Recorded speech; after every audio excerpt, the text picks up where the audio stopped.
नमस्कार, news point लेकर हाजिर हूं मैं राजीव। दोस्तों, मोदी जिन बातों पर अपने नाम का डंका बजवाना चाहते हैं उनमें लगातार विफल होते जा रहे हैं और ये विपक्ष के आरोप नहीं हैं बल्कि घटनाएं खुद चीख चीख कर इस बात की गवाही दे रही हैं कि कैसे नरेंद्र मोदी जनता को सुखी, समृद्ध और सम्मानित और सशक्त करने में नाकाम रहे हैं। आइए जरा इसे समझने की कोशिश भी करते हैं। शुरुआत विदेश से, और विदेश में भी अमेरिका से शुरुआत करते हैं, जहां मोदी प्रधानमंत्री बनने के बाद कई बार जा चुके हैं। एक नहीं बल्कि 11 बार जा चुके हैं अमेरिका। डोनाल्ड ट्रंप को अपना प्रिय मित्र बताते हैं नरेंद्र मोदी। ट्रंप के लिए कोरोना के दौर में नमस्ते ट्रंप आयोजित करवाया। उससे पहले खुद अमेरिका जाकर अब की बार ट्रंप सरकार कहकर आए थे। मोदी तो ट्रंप सरकार चाहते थे, लेकिन ट्रंप सत्ता में आए तो उन्होंने भारतीयों के साथ कैसा सलूक किया है। उस समय जब अब की बार ट्रंप सरकार उन्होंने कहा था, उस समय ट्रंप दोबारा नहीं आ पाए थे, लेकिन 2024 के चुनाव में ट्रंप आ गए और 2025 जनवरी में ट्रंप ने शपथ ले ली, राष्ट्रपति बन गए दूसरी बार। लेकिन ट्रंप जब सत्ता में आए हैं तो उन्होंने भारतीयों के साथ कैसा सलूक किया है, इसका एग्जाम्पल तभी मिल गया था जब कागज पूरे ना होने पर भारतीयों को हथकड़ियों में बांधकर भेजा गया और अभी फिर एक भारतीय छात्र को जमीन पर पटक कर जिस तरह अमेरिकी पुलिस ने उसके हाथ बांधे, वो सीन, वो दृश्य भारत के अपमान का प्रतीक बन गया है। ऐसा लग रहा है कि मोदी प्रशासन की कमजोरी का भुगतान उस छात्र को करना पड़ रहा है। आप याद कीजिए कि मोदी कहा करते थे कि 2014 के पहले भारत में पैदा होना पिछले जन्म के पाप की तरह था। अब इस छात्र को देखकर क्या कहा जाए? उस तस्वीर को मैं नहीं दिखा सकता। हम लोग कुछ रूल रेगुलेशन से बंधे रहते हैं, इसलिए वो तस्वीर ऐसी है जो आपको विचलित कर सकती है, इसलिए हम नहीं दिखा रहे हैं। लेकिन यहां पर यह जरूर कह सकता हूं कि उस छात्र के साथ जिस बेरहमी के साथ उसे पीटा गया, उसे पटक कर, उसके पीठ पर पैर रखकर, क्या इसने एक कमजोर देश का नागरिक होने का नुकसान उठाया है इस छात्र ने? क्योंकि अगर मोदी के नेतृत्व वाला भारत मजबूती दिखाता तो आज ट्रंप की ऐसी हिम्मत नहीं होती। इस बारे में आज कांग्रेस पार्टी ने प्रेस कॉन्फ्रेंस की और प्रेस कॉन्फ्रेंस को कंडक्ट किया था सुप्रिया श्रीनेत ने, कांग्रेस की प्रवक्ता। क्या कुछ कहा है इसी बारे में, उन्हीं की जुबानी जरा सुन लेते हैं और आगे चर्चा को बढ़ाते हैं। बहुत कुछ है इस पिटारे में, पहले सुनिए सुप्रिया श्रीनेत को। ये वीडियो और ऐसे तमाम वीडियो व्यथित करने वाले हैं। इस मंच से हमारी एक ही अपील है कि प्रधानमंत्री बिना विलंब किए, बिना इधर उधर की बात किए, बिना जलेबी छाने प्रधानमंत्री फोन उठाएं, अमेरिका के राष्ट्रपति से बोले हमारे लोगों के साथ बदसलूकी करने की जरूरत आप मत कीजिए। हम 145 करोड़ का देश है, इतनी हमारी हैसियत है कि अगर हमारे लोगों के साथ कोई कुछ करेगा तो हम प्रतिकार कर सकते हैं। प्रधानमंत्री को यह बोलना चाहिए। और अगर प्रधानमंत्री को यह बोलना चाहिए, फोन लगाएं ट्रंप को और बताएं कि हम क्या चाहते हैं। अंतर्राष्ट्रीय स्तर पर मोदी की नाकामी नजर आ रही है, जबकि वो अपने नाम का डंका विदेशों में बजवाने की बात कहते थे, विश्व गुरु की बात कहते थे। उधर देश में भी हाल बुरे ही हैं। महाकुंभ की बात कर लें दोस्तों। महाकुंभ को लेकर भी जो बड़े दावे हुए थे, आज बीबीसी की रिपोर्ट ने उनकी पोल खोल दी। रिपोर्ट में बताया गया महाकुंभ में भगदड़, और भगदड़ में कितने लोगों की जान गई आप लोगों को पता है। लेकिन बीबीसी ने आज एक रिपोर्ट छापी है। उस रिपोर्ट में बताया गया है कि महाकुंभ के भगदड़ में, स्टैम्पीड में मात्र 37 लोगों की मौत नहीं हुई थी। जो सरकारी आंकड़े बताते हैं वो सही आंकड़ा नहीं है। असली सही आंकड़े जो हैं वो कम से कम 82 लोगों के हैं। इससे अधिक भी हो सकते हैं। बीबीसी ने ये रिपोर्ट बताई है और अपनी वेबसाइट पे इस रिपोर्ट को आप वहां भी जाके पढ़ सकते हैं। बताया गया है कि मुआवजे में 26 परिवारों को 5-5 लाख रुपए नगद देकर उनसे हस्ताक्षर करवाए गए और मौत का कारण बदल दिया गया। अब बीजेपी इस नए खुलासे पर क्या कहती है देखना होगा। लेकिन अखिलेश यादव ने आज फिर योगी और मोदी को इसी मसले पर घेरा है। अखिलेश यादव ने एक लंबा चौड़ा ट्वीट किया है। उस ट्वीट में अखिलेश यादव ने बहुत सारी बातें कही हैं, लेकिन उसमें बीच के कुछ सवाल जो हैं ये जरूर आपके सामने रखना चाहता हूं। अखिलेश यादव लिख रहे हैं इसी में नीचे कि सवाल सिर्फ आंकड़े छिपाने का नहीं है, बल्कि सदन के पटल पर असत्य बोलने का भी है और इस बड़ी बात का भी है कि महाकुंभ मृत्यु मुआवजे में जो राशि नकद दी गई, वो कैश क्यों दी गई, वो कैश आया कहां से, और जिनसे वो कैश वितरित नहीं हो पाया वो कैश वापस गया किसके हाथ में, ये सवाल पूछ रहे हैं अखिलेश यादव। नकदी देने का निर्णय किस नियम के तहत हुआ, नकदी का वितरण किसके आदेश पर हुआ, नकदी के वितरण का लिखित आदेश कहां है, नकदी वितरण में क्या कोई अनियमितता हुई, और साथ ही यह भी कि मृत्यु के कारण को बदलवाने का दबाव किसके कहने पर बनाया गया। ये सारी बातें, सारे सवाल यहां पर अखिलेश यादव ने पूछे हैं, और अखिलेश यादव ने यह भी कहा कि यह रिपोर्ट अंत नहीं बल्कि महाकुंभ में हुई मृत्युओं और उनसे जुड़े पैसों के महासत्य की खोज का आरंभ है। सत्य जब उजागर होता है तो झूठ की परत दर परत खुलती है, जो स्वांग के हर चोगे और मुखौटे को उतारती जाती है, पर्दे उठाती जाती है। झूठ का कोई भी सूचना प्रबंधन ऐसे सत्य को बाहर आने से नहीं रोक सकता। ये महाकुंभ पर एक लंबा ट्वीट अखिलेश यादव का। उधर बिहार में बीजेपी सत्ता में फिर से आने के लिए तैयार बैठी है। मोदी और नीतीश 2005 के पहले वाले तथाकथित जंगल राज के नाम पर वोट मांगते हैं, लेकिन आज लालू प्रसाद यादव ने एक ट्वीट कर बता दिया कि कानून व्यवस्था का अंतिम संस्कार ही हो गया है बिहार में। आइए जरा लालू प्रसाद यादव के इस ट्वीट को देखिए। लालू यादव लिख रहे हैं कि नीतीश बतावें कि शाम 5 बजे से पहले घर में घुसकर ही कितनी हत्याएं हो रही हैं। क्या नीतीश जानते, पहचानते व समझते हैं कि उनके शासनकाल में आधिकारिक आंकड़ों में 65,000 हत्याएं हुई हैं। 65,000 लोगों की हत्याएं हुई हैं, 65,000। नीतीश और बीजेपी ने विधि व्यवस्था यानी लॉ एंड ऑर्डर का दम ही नहीं निकाला बल्कि उनका अंतिम संस्कार भी कर दिया। बिहार में इतनी भ्रष्ट, लापरवाह और कामचोर पुलिस कभी भी नहीं रही। ये बात कह रहे हैं कि इतनी भ्रष्ट, लापरवाह और कामचोर पुलिस कभी भी नहीं रही। ये बात लालू प्रसाद यादव लिख रहे हैं, और लालू प्रसाद यादव के इस ट्वीट के बाद बीजेपी, जेडीयू सब भड़के हुए हैं। जेडीयू नेता नीरज कुमार तो इतना तक कह गए कि लालू प्रसाद राजनीति का 9वां अजूबा है, 7वां 8वां नहीं, 9वां अजूबा है, और किडनी ट्रांसप्लांट के बाद भी सक्रिय कैसे हैं, ये कह रहे हैं जेडीयू के नेता। यानी अब सत्तारूढ़ एनडीए को इतना भी बर्दाश्त नहीं है कि उनके विरोधी नेता स्वस्थ और सक्रिय रहें। राजनीति में इतनी नैतिक गिरावट 11 साल पहले भी थी क्या, जरा सोचिएगा।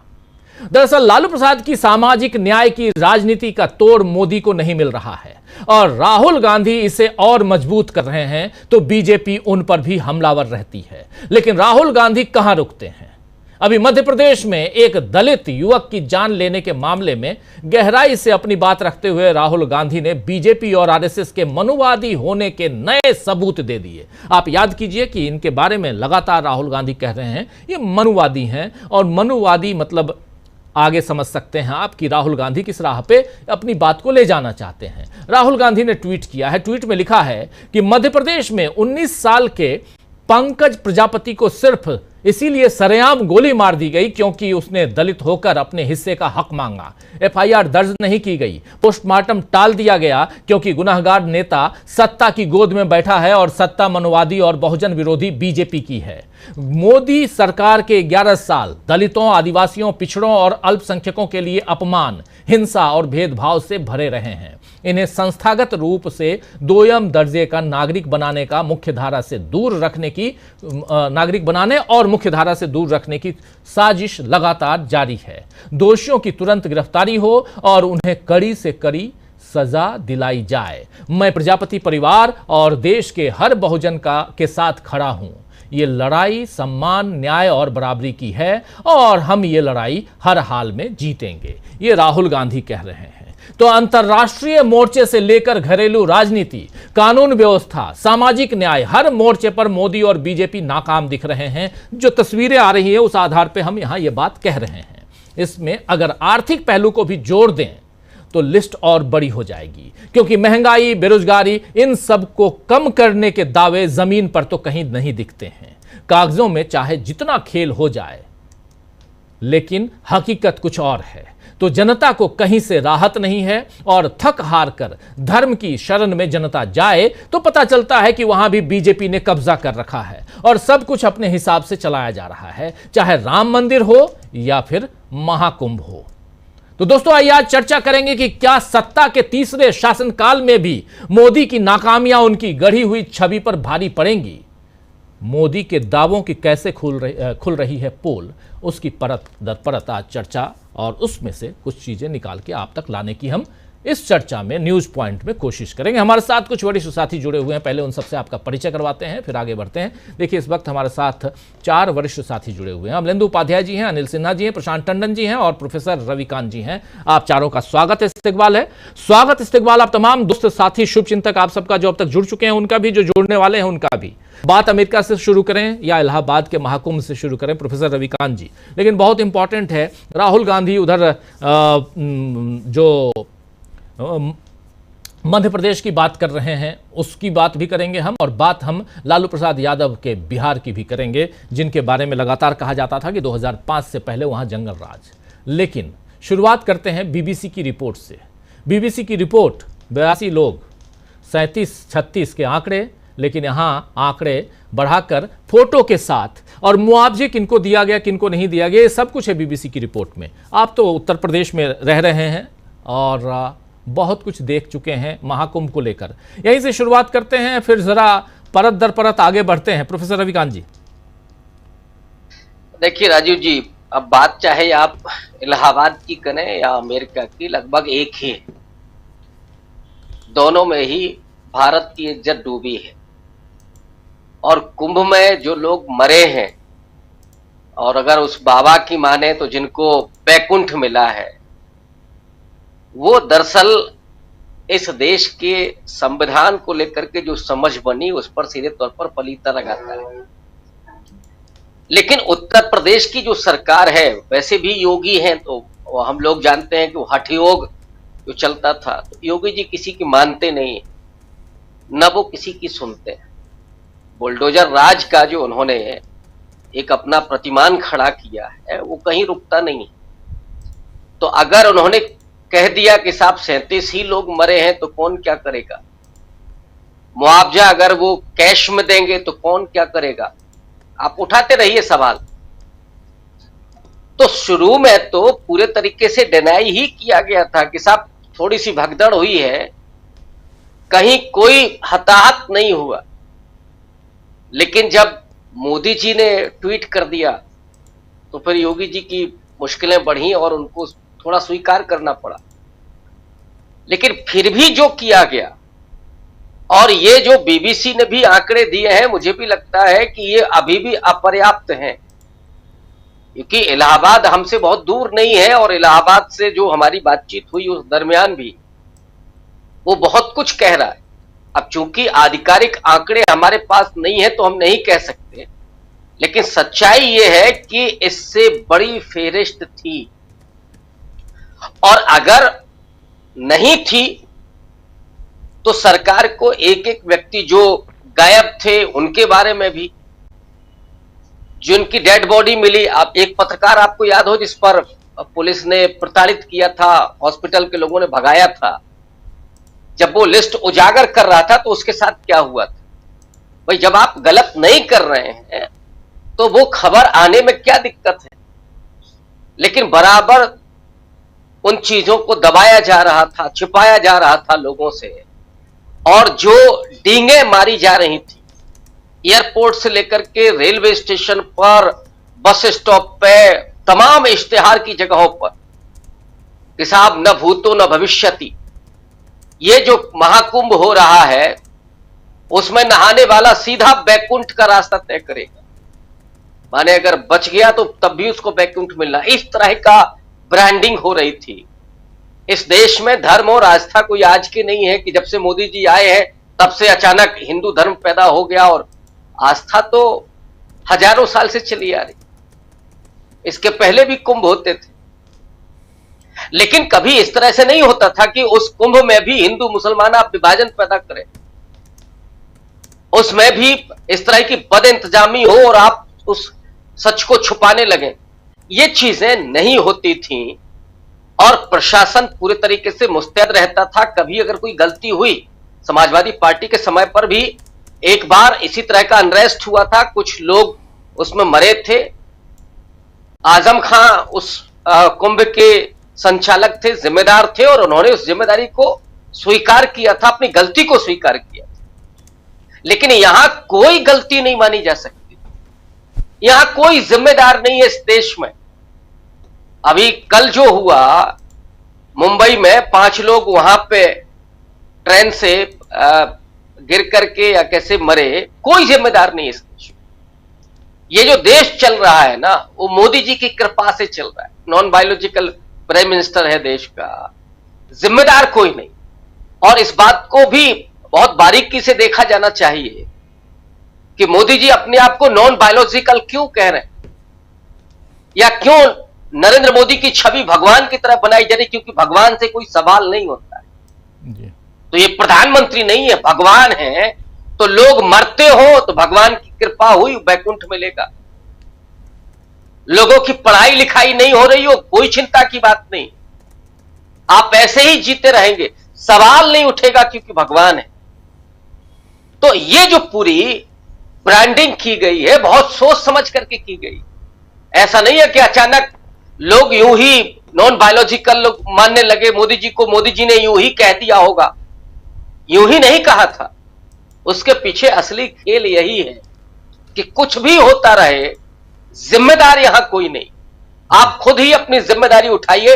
नोटबंदी में मरे आप अपनी बला से, प्रधानमंत्री ने नोटबंदी की लेकिन वो जिम्मेदार नहीं है। आप कोरोना काल में रास्ते दर रास्ते भटकते रहे, मर गए लोग भूखे प्यासे, प्रधानमंत्री जिम्मेदार नहीं है। लेकिन लॉकडाउन उन्होंने घोषित किया कि अगले 2 घंटे बाद, 4 घंटे के बाद फिर सारी बसें, सारे ट्रक ही सब बंद हो जाएंगे। मोदी जी सिर्फ जिम्मेदार गुजरात के प्रति। मुझे याद है उसी कोरोना काल में गुजरात के कुछ पर्यटक फंसे हुए थे उत्तर प्रदेश में, उनको बाकायदा 3-4 लग्जरी बसें लगा करके वापस भेजा गया था। लेकिन उत्तर प्रदेश के, बिहार के वो मजदूर, वो नौजवान जो महाराष्ट्र में नौकरी कर रहे थे, दिल्ली में कर रहे थे, गुजरात में कर रहे थे, वो पैदल पैदल आए हैं, मर खप गए रास्ते में। कुछ गांव में पहुंचे तो वहां पे भी उनको प्रताड़ना मिली, पुलिस ने प्रताड़ना दी। कोई जिम्मेदार नहीं है इस देश में। ये देश अब लोकतंत्र नहीं है मोदी जी के हाथ में। योगी जी तो अब भगवाधारी हैं ही, तो वहां पे भी कोई गुंजाइश नहीं। लेकिन वो इस बात को भूल रहे हैं कि अभी भी संविधान इस देश में चल रहा है, और संविधान के खिलाफ आपने जो बोला था उसका हश्र क्या हुआ। 2024 में लोगों ने सिखा दिया कि अगर आप संविधान पर जरा भी गलत निगाह करेंगे तो आपको हटा दिया जाएगा यहां से। तो ये अभी चीजें बची हुई हैं, भले क्योंकि सत्ता हाथ में है तो आप कुछ भी करते रहें, इसका नतीजा तो होगा ही।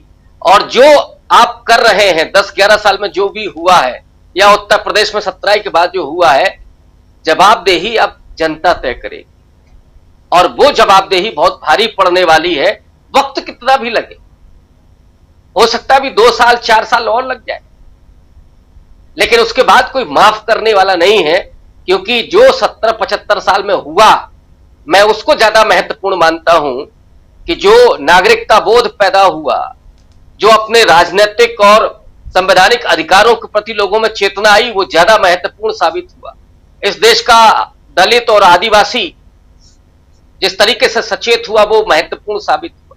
महिलाओं से लेकर के ओबीसी या जो प्रोग्रेसिव तबका है, उसकी जो प्रतिबद्धता है इस संविधान के प्रति, लोकतंत्र के प्रति जो चिंता है, वो ज्यादा महत्वपूर्ण साबित हुआ है, बजाय इसके कि मोदी जी चाहते थे कि वो देश खत्म हो जाए, उस देश के भीतर की चेतना मर जाए और हमको लोग मान लें कि हम भगवान हैं, कोई सवाल ना हो। ये सवाल तो पूछे जाएंगे और जवाब भी देना पड़ेगा, अदरवाइज जवाब जनता देगी। बिल्कुल बिल्कुल बिल्कुल सही आप कह रहे हैं। जरा आना चाहता हूं प्रशांत जी आपके पास। प्रशांत जी, जरा एक तरफ महाकुंभ, अभी एक भगदड़ मची थी, आप याद कीजिए बेंगलुरु में जब आईपीएल जीती थी रॉयल चैलेंजर्स बेंगलुरु आरसीबी, और उसके बाद वहां जो घटना घटी, वहां के सीएम से इस्तीफा मांगा जा रहा है अभी भी। सीएम और डिप्टी सीएम इन लोगों से, लेकिन महाकुंभ जो हुआ और महाकुंभ में कितने लोग मारे गए इसकी खबर और अब उसकी पुष्टि अभी तक दूसरे ढंग से हुई है। सरकारी पुष्टि जो है, जो आंकड़े बीबीसी ने बताए हैं वो है 36-37 लोगों के, लेकिन ओरिजिनल आंकड़े अभी भी बीबीसी का कहना है, हमारी जितनी पड़ताल है उस आधार पर अभी तक हम लोग 82 लोगों तक पहुंचे हैं। लेकिन एक तरफ इन आंकड़ों को छिपाना, इसके क्या मायने हैं, दूसरी तरफ जो अमेरिका में हुआ एक छात्र के साथ, वो तस्वीर तो किसी अमेरिकन भारतीय एंटरप्रेन्योर ने ले ली, वीडियो बनाकर उसने ट्विटर पे साझा कर दिया, उस हिसाब से हम लोग समझ गए, जान गए। लेकिन ऐसी बहुत सारी तस्वीरें होंगी जो हमारे आप तक नहीं आती होंगी। यानी भारत की छवि किस दिशा में जा रही है। कल ही नरेंद्र मोदी खुद के सत्ता पर काबिज हुए, उस कुर्सी पर, प्रधानमंत्री की कुर्सी पर बैठे हुए 11 साल का जश्न मना रहे थे, और ऐसी तस्वीरें आती हैं तो आखिर आप देश को किस दिशा में लेके चले गए हैं, इसकी चर्चा तो होनी चाहिए ना प्रशांत जी। देखिए, देश से लेकर अंतर्राष्ट्रीय मंच तक सब तरफ जो है विफलता दिखाई दे रही है। क्यों एहसास दिख रहा है? पहले जरा कुंभ की बात कर लेते। बीबीसी ने चौंकाने वाली रिपोर्ट दी है और उसमें 2 बहुत इंपॉर्टेंट तथ्य हैं। जिन 82 लोगों को बीबीसी कंफर्म कर रहा है, बीबीसी के संवाददाता, उन 82 लोगों की शिनाख्त की है बीबीसी ने, उनको अप्रोच किया, उनके घर वालों को उनके पास पहुंचे हैं वो, इसलिए वो 82 है। बीबीसी कह रहा है कि वो लगभग 100 के आसपास है, लेकिन हम 82 लोग तक पहुंच पाए इसलिए हम 82 कह रहे हैं।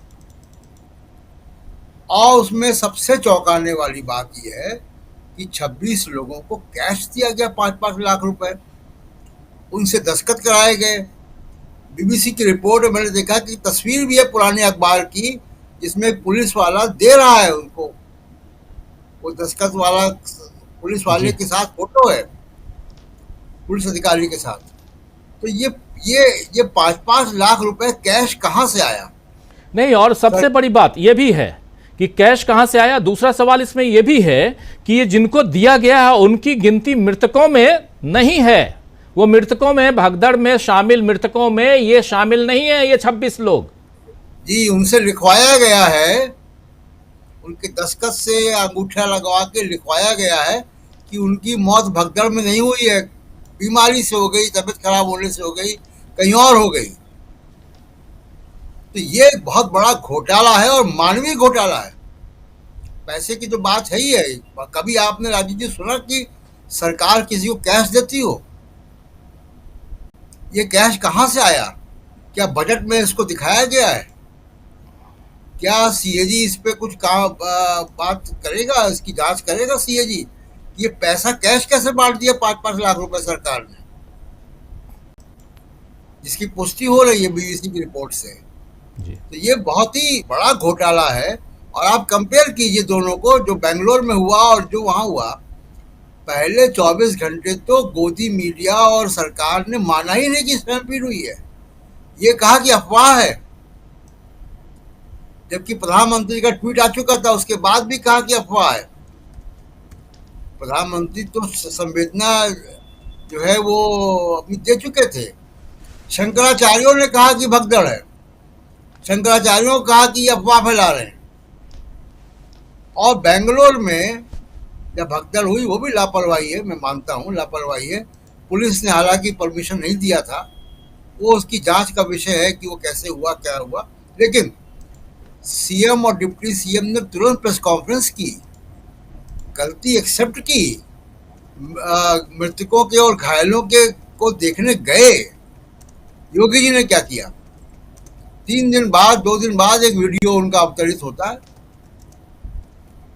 और जो अभी रविकांत जी कह रहे थे कि अखिलेश यादव के दौरान, सरकार के दौरान जो भगदड़ मची थी, वो कुंभ नगरी में नहीं मची थी भगदड़, वो रेलवे स्टेशन पर थी।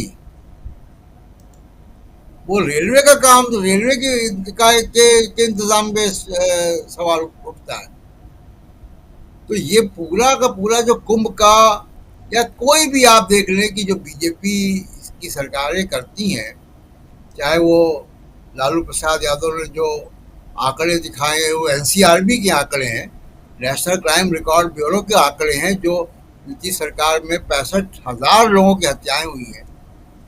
ये सरकारें, इनकी पुलिस बहुत असंवेदनशील है। क्यों असंवेदनशील है? इनको लगता है कि ये गोदी मीडिया को इन्होंने कब्जे में किया हुआ है और हिंदू मुसलमान करके सब चीजों को ढक देते हैं। एक बहुत महत्वपूर्ण बात जो समझ में आती है राजीव जी, वो ये कि हम लोग अक्सर जनता को दोष देते हैं कि जनता ने कोविड के दौरान उत्तर प्रदेश में इतनी बद इंतजामी हुई, लोगों को ऑक्सीजन नहीं मिला, आईसीयू नहीं मिले, मरने जो मर गए उनको शमशान नहीं मिला, नदी बहाना पड़ा, रेत में दबाना पड़ा अपने मृतकों को, अपने परिजनों को जिनकी मौतें हुई थी जी। और उसके बाद भी लोगों ने योगी जी की सरकार बना दी। मुझे इसमें भी लगता है कि इसमें भी कोई एक मसला है कि लोगों ने नहीं बनाई है। ये बीजेपी का इलेक्शन मैनेजमेंट है जिसमें इलेक्शन कमीशन भी पार्टी है। उस इलेक्शन मैनेजमेंट से सरकारें बनती हैं। उत्तर प्रदेश में सर्वे हम लोगों ने भी किया था, हम लोग भी गए थे फील्ड में, हम दिख रहा था हमको, और अभी भी हम लोगों के बीच में रहते हैं जी। महाराष्ट्र में हम देख रहे थे। तो ये इलेक्शन मैनेजमेंट है और ये बहुत बड़ा घोटाला है जिसको कि उजागर होना चाहिए। राहुल गांधी लगातार इस पे जो है इलेक्शन कमीशन पे दबाव बनाए हुए हैं और हरियाणा में देखा हमने, दिल्ली में देखा, और वही कहानी उत्तर प्रदेश में भी हुई होगी जिसको उस वक्त उजागर नहीं हुआ। अगर बीबीसी की तरह उसकी दोबारा कोई जांच करेगा तो वैसे ही घटनाक्रम उसमें भी निकल कर आएगा। दूसरी बात जो अमेरिका कर रहा है भारत के साथ, मैं दो घटनाएं याद दिलाना चाहता हूँ राजीव जी। हम तस्वीरें देख रहे हैं कि भारतीय नागरिकों को हथकड़ी बेड़ी पहनाकर हवाई जहाज से वहां से रवाना किया गया, उनको भेड़ बकरी की तरह लाया गया, रास्ते में खाना नहीं दिया गया और मिलिट्री एयरक्राफ्ट से उनको लाया गया, कमर्शियल एयरक्राफ्ट से नहीं लाया गया, अमृतसर में उतारा गया। 3 जहाज आए, तीनों में हथकड़ी बेड़ी थी, वीडियो भी जारी किया अमेरिका की अथॉरिटीज ने। इतनी बेइज्जती, और आप देख रहे हैं कि जमीन पर लेटा के उसको उसके साथ दुर्व्यवहार हो रहा है एक भारतीय नागरिक के साथ, और सरकार खामोश है।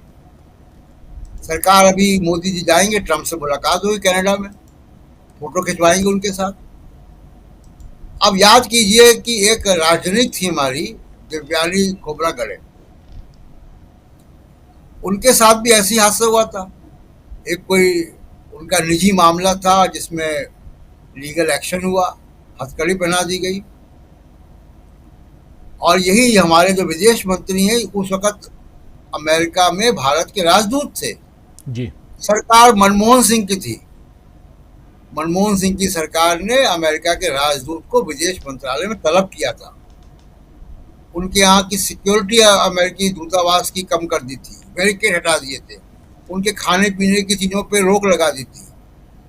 ये सब संदेश दिया था बहुत स्पष्ट तौर पे, और प्रधानमंत्री मनमोहन सिंह ने खुद बयान दिए थे। ये फर्क होता है। यही काम इंदिरा गांधी ने निक्सन के सामने किया था। वो व्हाइट हाउस से वॉकआउट कर गई थी और ये कहा था कि हम विकासशील जरूर हैं लेकिन हमारे पास रीढ़ की हड्डी है। ये रीढ़ की हड्डी गायब हो गई।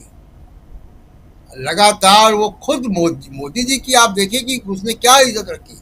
आप वहां गए, उसका प्रचार कर रहे थे अब की बार ट्रंप सरकार 12 बार या 13 बार, तो गिनती भी छोड़ दी कितनी बार वो दावा कर चुके हैं ट्रंप की सीज फायर उन्होंने करवाया।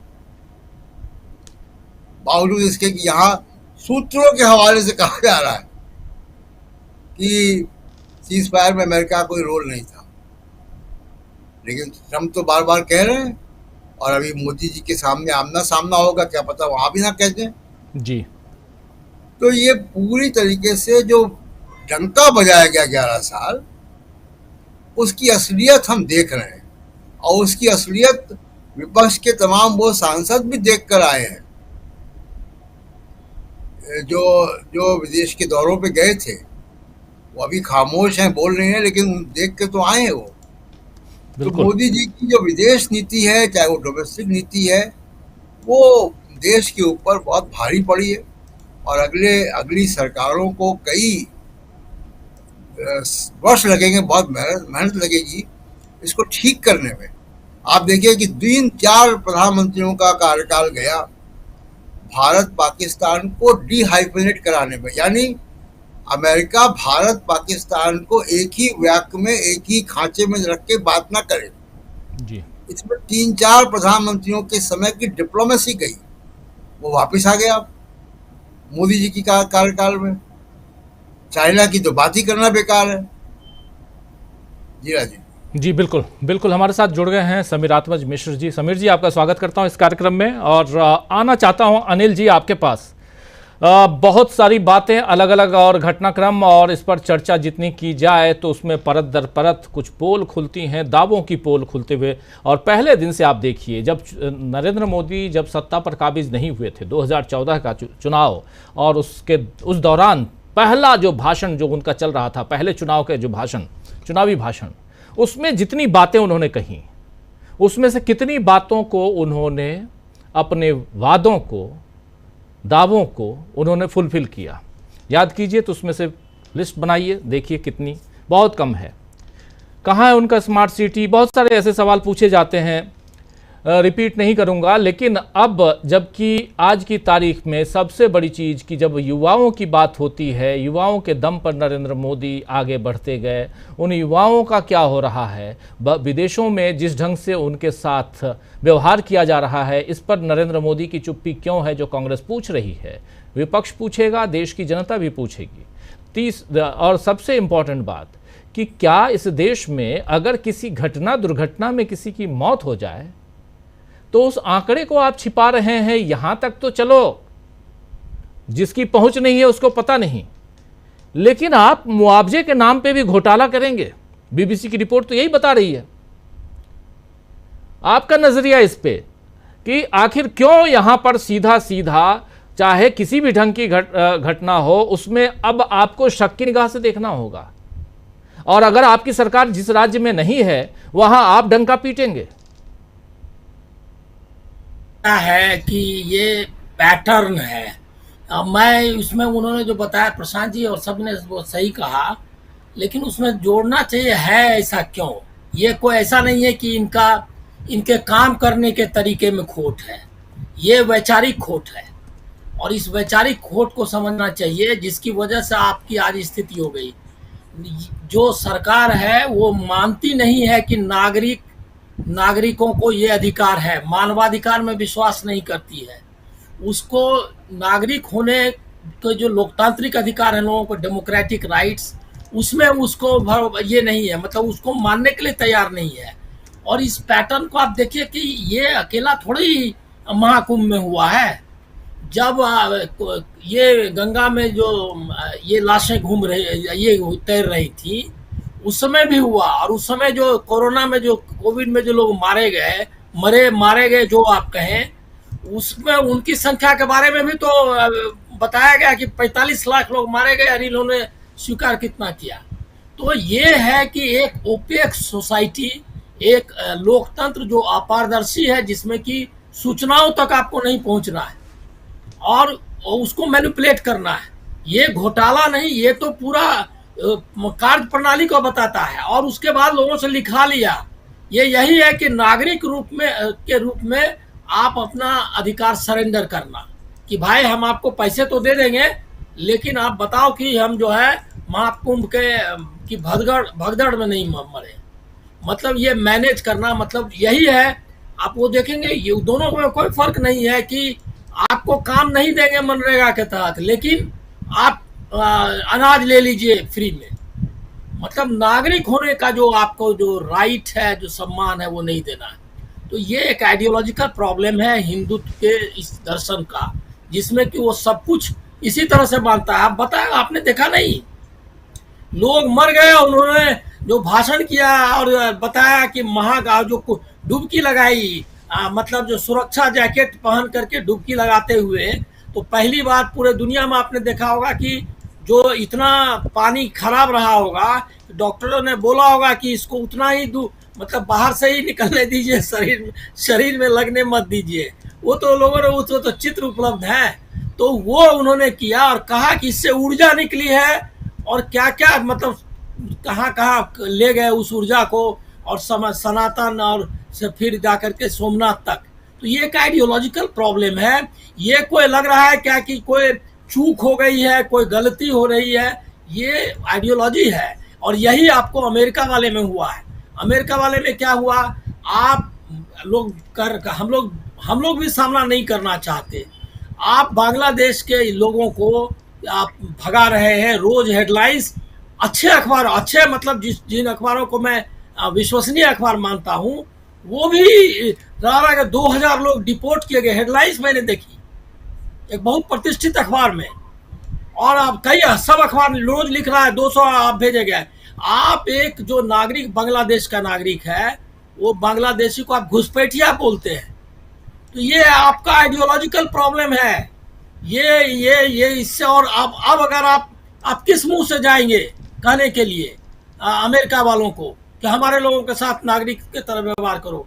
आप कंडेम करते हैं, उसके आधार पर चुनाव लड़ते हैं, क्या कहते हैं, लोगों को बदनाम करते हैं।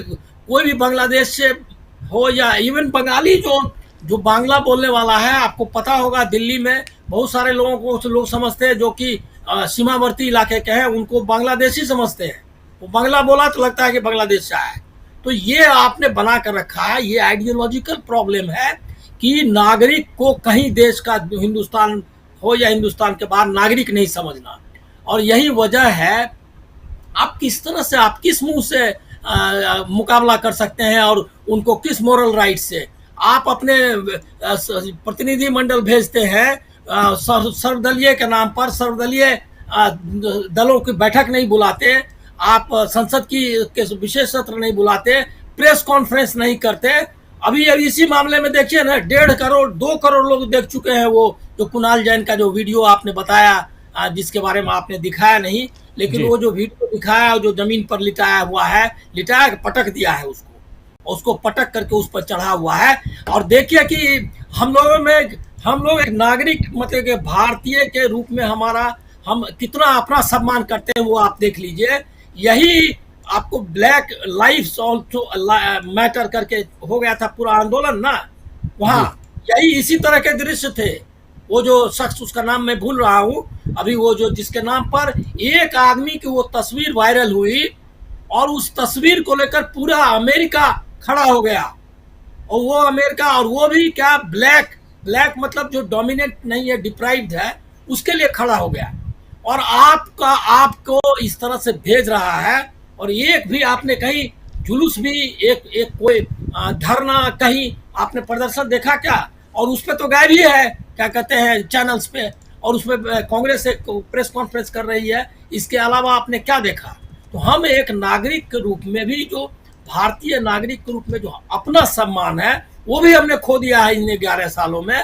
और इसके लिए वो आइडियोलॉजी जिम्मेदार है, आरएसएस वाला। ये देखिए, ये पूरा 800 साल की गुलामी और क्या कहते हैं, इसकी चर्चा करता है, कहता है विश्व गुरु फलना क्या क्या। आप जरा देख लीजिए पांजन और ऑर्गेनाइजर में, और उसमें आप पूछिए कि ये तुम्हारा क्या है। और उस पर यूनाइटेड स्टेट्स यूएस एम्बेसी का ट्वीट भी आया है, जो कि आपने चर्चा नहीं की। उस ट्वीट में वो कहता है कि इलीगली, कहता है देयर इज नो राइट। मैं आपको 1-2 लाइन उसका सुनाता हूँ। कहता हाउएवर देयर इज नो, कहता the United States continues to welcome legitimate travellers to our country. हम उनका स्वागत करते हैं जो वैध रूप से आए हैं। However there is no right to visit the United States. कहा कि ये आपका अधिकार नहीं है। ये कैसे बोल रहा है वो? यूनाइटेड नेशंस का अधिकार ने हमको अधिकार दिया है कि हम कोई दुनिया में कहीं भी घूम सकते हैं। वो कह रहा है यूएस एम्बेसी कि ये आपका राइट नहीं है, यूनाइटेड स्टेट्स माना। और उसके बाद जो उससे भी खतरनाक क्या कह रहा है, we cannot and will not tolerate illegal entry, abuse of visas और the violation of the US law. वो कह रहा है कि हम किसी भी तरीके से हम बर्दाश्त नहीं करेंगे अवैध रूप से आना और वीजा का ये उल्लंघन करना और यूनाइटेड स्टेट्स के लॉ का। अब आप सोच लीजिए, धमका रहा है और एक चुप है। नहीं, एक बात यहाँ पे है अनिल जी, आपकी बातों में ही एक बात जोड़ना चाहता हूँ कि चलिए आपका देश है और आपके रूल रेगुलेशन है, उसका पालन होना चाहिए। वीज़ा होना चाहिए, अवैध रूप से नहीं आना चाहिए। हम भी यहाँ अवैध घुसपैठी है और इसकी पॉलिटिक्स खूब चल रही है, बांग्लादेश की बात आप कर रहे थे, लेकिन कुछ मानवीय आधार होता है। क्या आप पटक के, पीठ पे लात रख के और मार के और आप भगाएंगे, ये कौन सा आधार है? और देखिए कि हमारा विश्वगुरु जो क्या कहते हैं शासन है, उसका रिस्पॉन्स देखिए।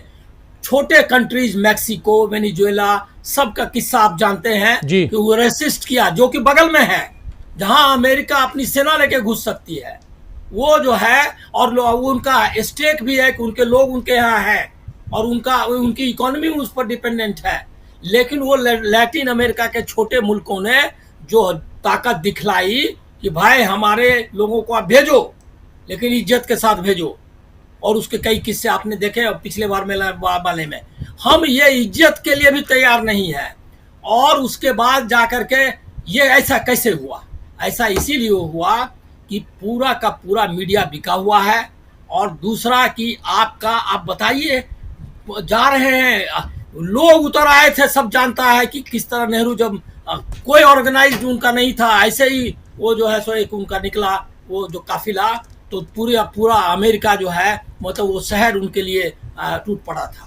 और वो उसकी तस्वीरें हैं मौजूद। और आप यहाँ से ले जाते हैं पैसा दे करके मोदी करवाने के लिए। उसका नतीजा आपने अभी ऑपरेशन सिंदूर के दौरान और उसके बाद देख लिया। तो पूरा ये एक आइडियोलॉजिकल प्रॉब्लम है। हिंदुत्व जो है का शासन फेल हो गया है और ये जो है इज्जत नहीं दिला सकता है। ये लोगों को आपको बोलना पड़ेगा, सबको बताना पड़ेगा कि ये फेल नरेंद्र मोदी की फेलियर नहीं है, या ये फेलियर जो है भारतीय व्यवस्था की नहीं है, ये हिंदुत्व की फेलियर है। और ये इससे आपको लड़ना होगा। अगर इज्जत पाना है तो एक सेकुलर डेमोक्रेटिक कंट्री के रूप में ही हम इज्जत पा सकते हैं। हमको बांग्लादेश के नागरिकों का भी सम्मान करना है, नेपाल के लोगों का भी सम्मान करना है। और अगर हम नहीं सम्मान कर सकते तो हमको कोई राइट नहीं है। आप अपने यहाँ मुसलमान पर बुलडोजर चलाएंगे तो अमेरिका वाला को किस मुंह से आप कहेंगे कि हमारे लोगों को पटको मत? अपने नागरिकों के साथ अगर आपका व्यवहार जो है एक दुर्व्यवहार और बदनीयती वाला है तो आप क्या करेंगे? तो इसीलिए जो नागरिकता हमने खो दी है उसको रिक्लेम करना है। आंदोलन जो विपक्ष का है वो पीस मिल में है, इस मुद्दे को उस मुद्दे को लेकर नहीं, बल्कि उनको होना चाहिए कि डेमोक्रेसी की वापसी का मुद्दा, डेमोक्रेसी खत्म कर दिया है इन्होंने, इसके लिए लड़ना होगा और हम लोग सबको उसमें युद्ध में शामिल होना चाहिए। जी, खबरें हम पहुंचाने का काम करते हैं, खबरें पहुंचाते रहेंगे और जो सच है वो दिखाते रहेंगे। और उसी पे हम चर्चा भी कर रहे हैं कि आखिर नरेंद्र मोदी के दावों की पोल क्यों खुल रही है। कहीं से छात्र लौटाए जा रहे हैं, लौटा दिए जाएं, कोई बात नहीं, कह दीजिए कि आपके डॉक्यूमेंट पूरे नहीं हैं इसलिए आपको हम वापस भेज रहे हैं। लेकिन वापस भेजने का जो तरीका है वो सही नहीं है और उसके बारे में आखिर कौन बात करेगा? बात तो देश के प्रमुख को ही करना होगा। क्या इतनी हिम्मत है नरेंद्र मोदी में कि वो करें? देश के प्रधानमंत्री में इतनी हिम्मत रहती तो वो पहले पूछते कि सीज फायर का ऐलान आपने क्यों किया?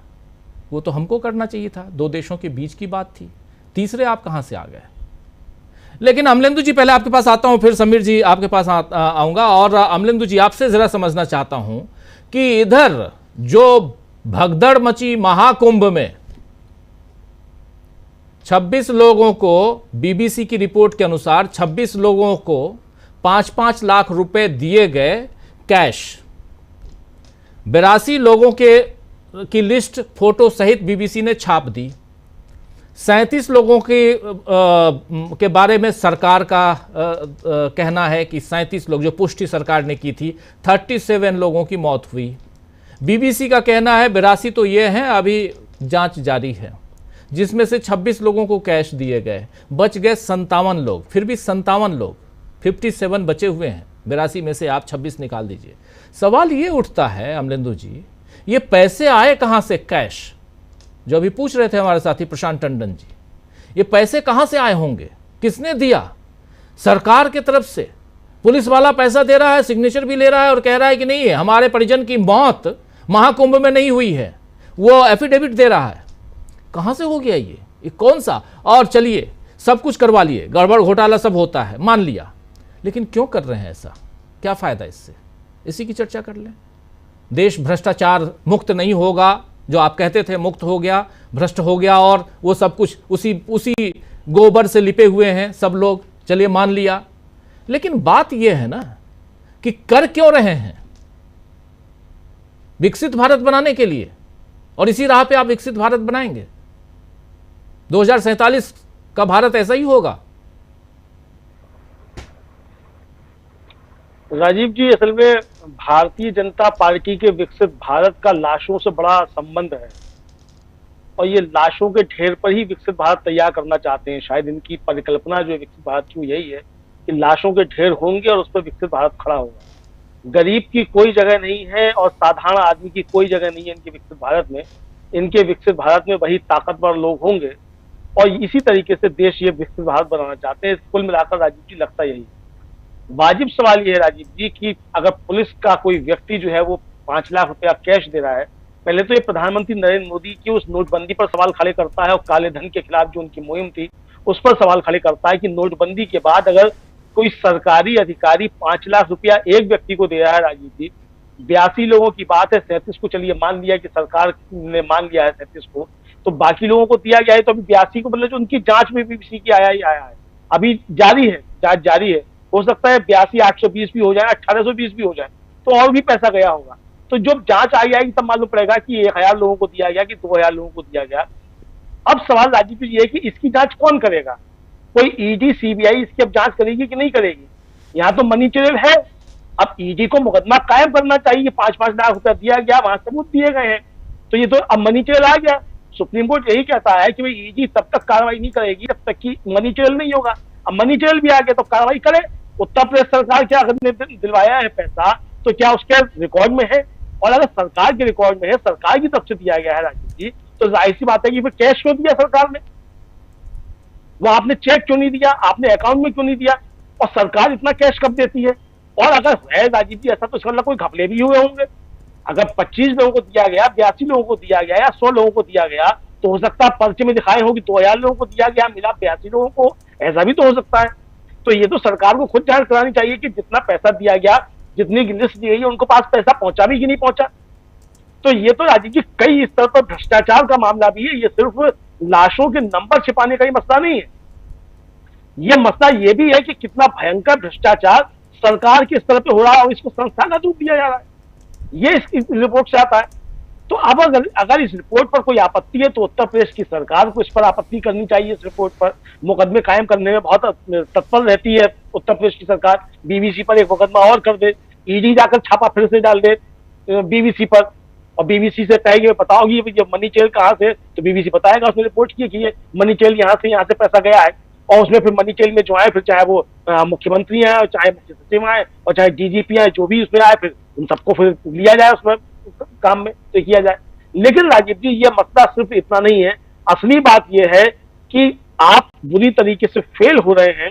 और जैसा कि अखिलेश यादव का आरोप है कि सब 7000 करोड़ रुपया जो है वो सिर्फ मुख्यमंत्री का महिमा मंजन करने के लिए खर्च कर दिया गया, क्योंकि ये बताना था कि योगी आदित्यनाथ जो है वो नरेंद्र मोदी का विकल्प तैयार हो रहे हैं, इसलिए 7000 करोड़ रुपया खर्च किया गया और लाशें थी वो इस तरीके से किनारे लगाई गई। ये अखिलेश यादव का साफ तौर पर खुला आरोप है।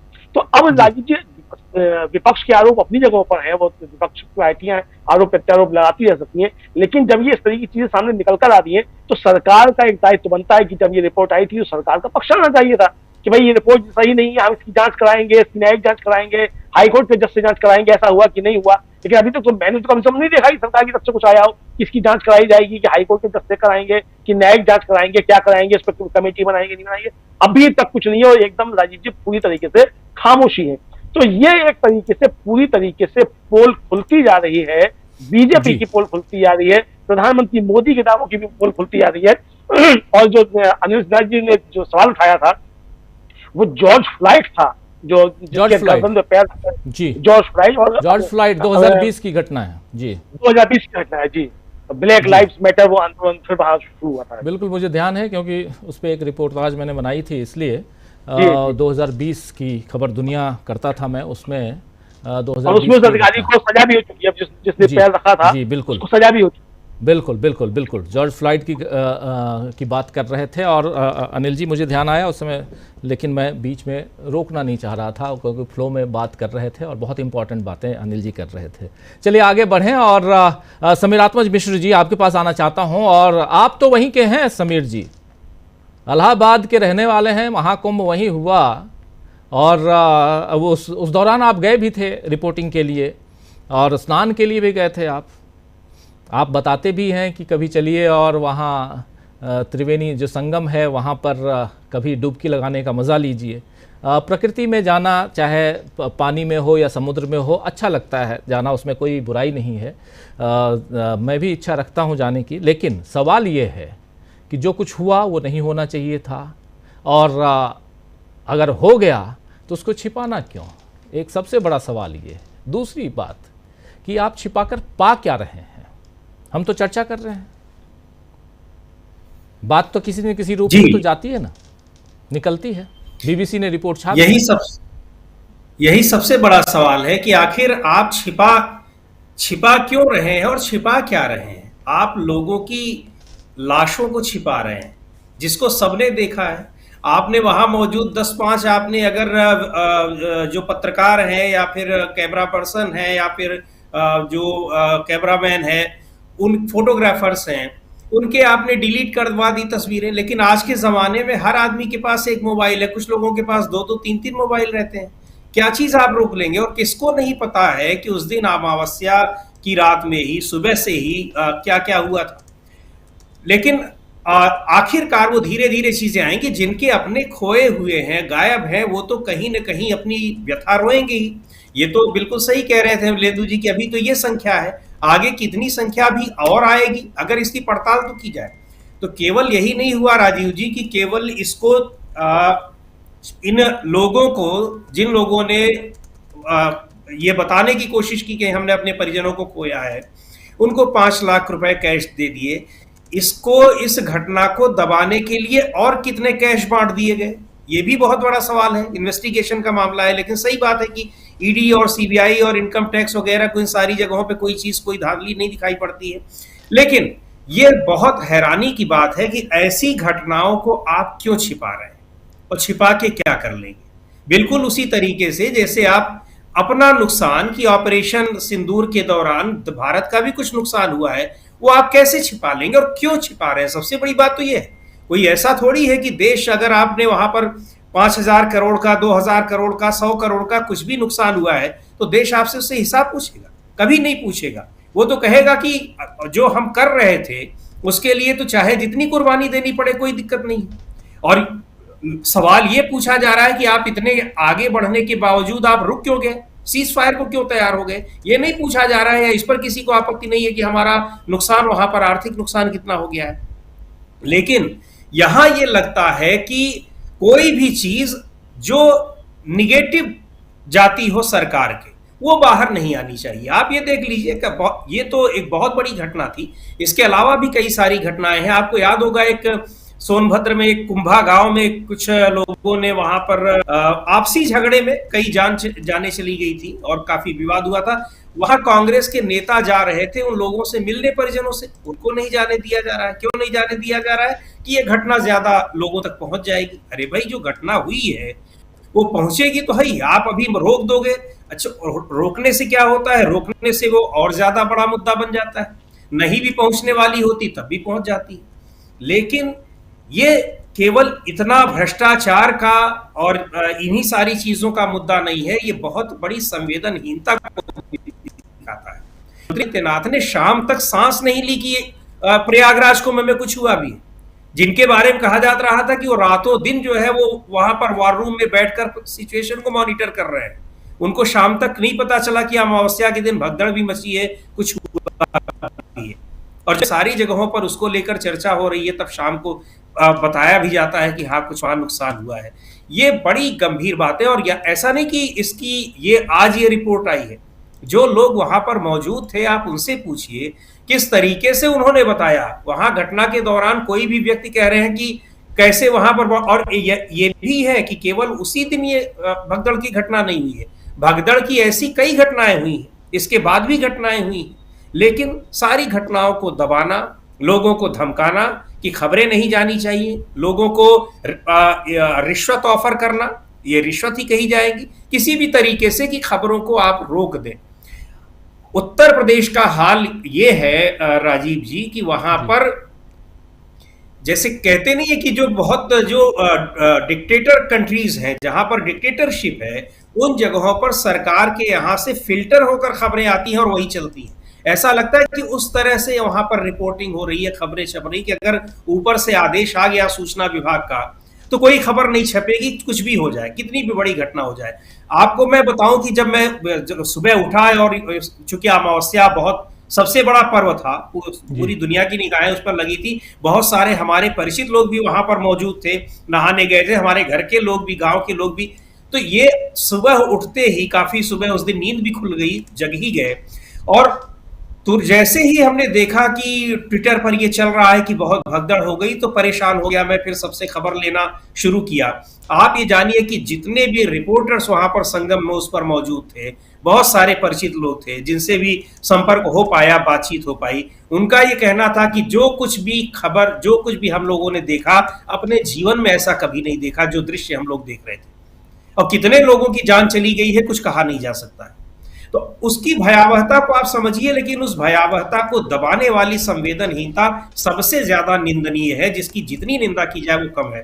तब भी हम लोगों ने निंदा की, आज भी उसकी निंदा कर रहे हैं कि आखिर सरकार उसको क्यों छिपा रही है। और जिन लोगों ने अपनी जान गंवा दी, सरकार अगर उनको कुछ मुआवजा दे देगी, क्या इसको मुआवजा न देना पड़े इसके लिए आप कर रहे हैं, या अपनी छवि को दुरुस्त करने के लिए? दोनों ही स्थितियों में वो बहुत ही निंदनीय मामला है और ऐसा नहीं करना चाहिए था, लेकिन किया गया है। और केवल एक घटना में नहीं, जिक्र हो रहा था अभी कोविड के दौरान भी वो भयावहता भी हमने देखी है, रिपोर्ट भी की। तब संयोग से मैं उसी बीबीसी में था, वही मैंने रिपोर्ट्स की थी, और क्या क्या नहीं देखा था, और उन घटनाओं को भी दबाने की किस तरीके से कोशिशें की गई। और आपको एक उदाहरण दे देता हूं, संक्षेप में मैं आपको बताता हूं कि उस समय बहुत सारी बॉडीज को वहां पर दफना दिया गया था, और बाद में मुझे पता, हमने वो स्टोरी की थी, बाद में पता चला कि कुछ अखबारों को या कुछ मीडिया हाउसेस को पता नहीं कितने करोड़ रुपए सिर्फ इसलिए दिए गए हैं कि वो ये जस्टिफाई करें कि हिंदू धर्म में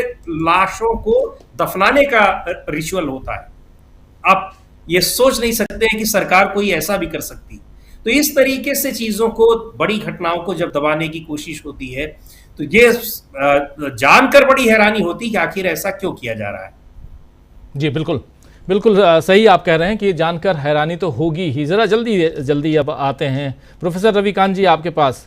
प्रोफेसर साहब, आपसे भी सवाल यही कि आखिर ऐसा हो क्यों रहा है, क्यों किया जा रहा है?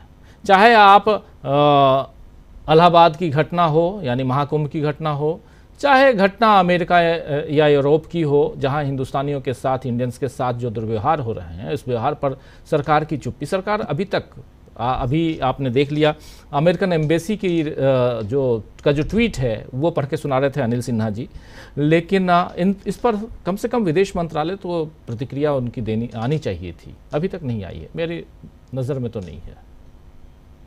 हो क्यों रहा है? देखिए राजीव जी, सच बात ये है कि जितना भारत का सम्मान नरेंद्र मोदी के रहते हुए डूबा है, इतना उस गरीब भारत का भी संविधान और सम्मान कमजोर नहीं हुआ था। जब देश की आधी से ज्यादा आबादी सिर्फ एक वक्त का भोजन करती थी। आप नेहरू इरा को याद कर लीजिए, इबिन लाल बहादुर शास्त्री जी के बहुत छोटे से समय को याद कर लीजिए, इंदिरा गांधी ने जो राष्ट्रपति निक्सन को जवाब दिया था उसका तो पूरा दुनिया गवाह है। और तब से लेकर के और मनमोहन सिंह के समय तक जो फॉरेन डिप्लोमेसी होती थी, उसने अपने देश का एक कद स्थापित किया था। लेकिन सत्ता जब 14 में बदली, तो शुरू में मोदी जी ने जो किया था अपने शपथ ग्रहण में, आपको याद होगा कि सार्क देशों को बुलाया गया था और ऐसे लग रहा था कि मोदी जी एक नई विदेश नीति के तहत भारत को नई ऊंचाइयों तक लेकर के जाएंगे। लेकिन उसके बाद हुआ क्या? वो शपथ ग्रहण केवल और केवल दुनिया की नजरों में केवल दिखाई पड़ना था कि साहब देखिए, और उसके बाद बाकी जो कोर कसर है भारत के भीतर वो उनके भक्तों ने पूरी कर दी। साहब कई सैकड़ों साल के बाद भारत को हिंदू राजा मिला, तब लोकतंत्र का उन्होंने पलीता तभी लगा दिया था। चुन करके तो आए थे डेमोक्रेटिक तरीके से, लेकिन साहब भक्त मंडली उनको राजा बनाने लगी। अब राजा बनाने लगी तो राजा को क्या करना था? राजा एक आज्ञा पालक समाज चाहता है, राजतंत्र में जो होता था, और ये लोकतंत्र में राजा बन गया। तो राजा तो बस दिन में 3 बार ड्रेस बदलता है, 8400 करोड़ के हवाई जहाज से निकलता है, दुनिया का पूरा चक्कर लगा करके आ जाता है, और विदेश नीति में हासिल क्या होता है? 0। और ये एक बार नहीं दिखा, कई बार दिखा। इससे बड़ा तमाचा और क्या होगा कि अमेरिका में, इसके पहले भी जिसका जिक्र किया प्रशांत जी ने, हम लोग तो इस दौर में भूलते जा रहे हैं बहुत तेजी से। ये जो सोशल मीडिया का दौर है, इसने हमारी स्मृति को भी पूरी तरीके से छलनी किया है। अभी कुछ ही महीने पहले की बात है, जब भारतीयों को हाथ में हथकड़ी लगा करके जिस तरह से भेजा गया था, हम लोग तो सवाल खड़े कर रहे थे। लेकिन मोदी जी ने कहीं उफ की क्या? लाल आंखें दिखाई क्या? अब वो लाल हो, नीली हो, काली हो, जैसी भी हो उनकी, वो दिखाई पड़ी क्या ट्रंप के सामने? एक सवाल नहीं उन्होंने किया। बस मेरे आका कहते रहे किसी तरीके से, बस हम कुर्सी पर विराजमान रहे। ट्रंप ने पहली बार बेइज्जती की, और ये अपमान नरेंद्र मोदी का नहीं है, ये देश का अपमान है। लेकिन अपमान काहे से होता है? राहुल गांधी से। अभी अमलेंदु जी कह रहे थे कि देखिए अभी तो इसमें मनी ट्रेल भी आ गया, ईडी, सीबीआई सब। राहुल गांधी के केस में, सोनिया जी के केस में कोई मनी ट्रेल नहीं है, लेकिन साहब केस चल रहा है। ये है न्याय, ये संवैधानिक एजेंसियों का सदुपयोग है। अगर आप विपक्ष में हैं तो मनी ट्रेल हो ना हो कोई फर्क नहीं पड़ता। अगर आप हमारे साथ हैं तो जिनको चक्की पिसवा रहे थे देवेंद्र फडणवीस, अजीत दादा को, वो कहां है? डिप्टी सीएम है। और ऐसे एक नहीं, वो असम का मुख्यमंत्री राहुल गांधी ने बड़ा अच्छा किया था। वो बोला बड़ा कष्ट में कि साहब कुत्ते को बिस्किट खिला रहे थे, लेकिन हमारी तरफ देख भी नहीं रहे थे। अबे कमबख्त, तुझे बिस्किट ही खाना था तो इधर आके मिला ना उसको। कौन सा बिस्किट खाना था तो इधर मिल रहा है। तो जो बिस्किट खिलाएगा उसकी भाषा बोलनी पड़ेगी। कांग्रेस में तो ये नहीं है कि राहुल गांधी जो कहेंगे, राहुल गांधी से आप असहमत भी हो सकते हैं। शशि थरूर को देख लीजिए, बहुत सारे लोगों को देख लीजिए। लेकिन यहां यही हो रहा है कि आप मोदी जी की आरती करें और मोदी जी देश की चिंता न करें, मोदी जी सिर्फ अपनी चिंता करें। उनके कपड़ों में कभी कोई शिकन देखी आपने? मोदी जी के गेटअप भी हो, ये पूरी दुनिया जब देखती होगी। और जो उन्होंने किया, तमाम अपने मीटिंग्स में जा करके किसी के गले पड़ रहे हैं, उनका कैमरामैन चल रहा है तो अचानक आगे निकल करके फोटो खिंचवा रहे हैं, और उसका इस्तेमाल घरेलू राजनीति में हो रहा है। तो दुनिया के जो देश हैं, उनके जो राष्ट्राध्यक्ष हैं, वो किस रूप में लेंगे प्रधानमंत्री? यही डॉक्टर मनमोहन सिंह थे, जब वो गए थे यूएनओ में, अमेरिका में, तो क्या उनको सम्मान मिला था? और वो सम्मान देश का सम्मान था, वो सिर्फ मनमोहन सिंह का सम्मान नहीं था। तो जिस प्रधानमंत्री को देश की चिंता होगी, वो देश के लिहाज से करेगा। एक स्टूडेंट को जिस तरीके से अपमानित किया अमेरिका ने, चलिए मान लेते हैं कि प्रधानमंत्री को शाहबाज समय नहीं होगा, प्रधानमंत्री कहां बिजी हैं, बिहार चुनाव में लगे होंगे गणित लगाने में, लेकिन विदेश मंत्रालय तो कर सकता था। ऑब्जेक्शन तो आप कर सकते, अरे अमेरिका एम्बेसी को आप मैसेज दे सकते थे, लेकिन नहीं। यह साबित करता है कि भारतीयों की अब हैसियत अमेरिका में क्या हो चुकी है। इससे बुरी हैसियत अब कभी पहले नहीं थी, और ना मुझे लगता है कि भविष्य में कभी हो सकती। भारत की डिग्निटी क्या है, भारत की संप्रभुता क्या है। ट्रंप एक बार नहीं, ट्वीट करते हैं और उसके बाद बोलते हैं, फिर 11 बार बोलते हैं कि हमने सीज फायर किया। ऐसे लगता है प्राइमरी स्कूल का हेडमास्टर है, दो लड़कों को बोलता है कि चुप हो जाओ, बंद करो लड़ाई। ऐसे व्यवहार कर रहा है वो आदमी, और आप है खामोश बैठे हैं। इसको क्या समझा जाए? आपने मान लिया है कि इस देश के लोग बेवकूफ हैं, इस देश के लोगों को कोई राजनीतिक तमीज नहीं है, इस देश के लोगों के भीतर कोई चेतना नहीं है। लेकिन मैं फिर कह रहा हूं, राजीव जी, ये वक्त है, इतिहास में ऐसे कितने आए और गए, इतिहास सबको याद रखता है। ये हमारे लिए इसलिए महत्वपूर्ण है कि हम हैं इस दौर में जी, और कम से कम अपनी अस्मिता के साथ है, अपने अस्तित्व के साथ है, जो सवाल उठा रहे हैं, निडर होकर के बात कर। राजनीति में भी कुछ लोग हैं, बहुत सारे डर गए, लेकिन अभी भी बहुत सारे लोग खड़े हुए। लेकिन जो हो रहा है वो हम अपनी इन आंखों से देखते हुए क्या मुंह फेर लें? नहीं संभव है। प्रधानमंत्री मुंह फेर रहा होगा, लेकिन हम नहीं फेर सकते। हमारे भीतर का जो अपना दर्द है, और ये कहां गई अब देशभक्ति, कहां गया राष्ट्रवाद? अब आप वंदे मातरम कहते हुए कूद जाइए अमेरिका में, और वो कहां गए संघी जो बोलते हैं कि साहब सेना 6 महीने में तैयार होती है, हम 7 दिन में कूदा देते हैं। वो पाकिस्तान में नहीं कूदे।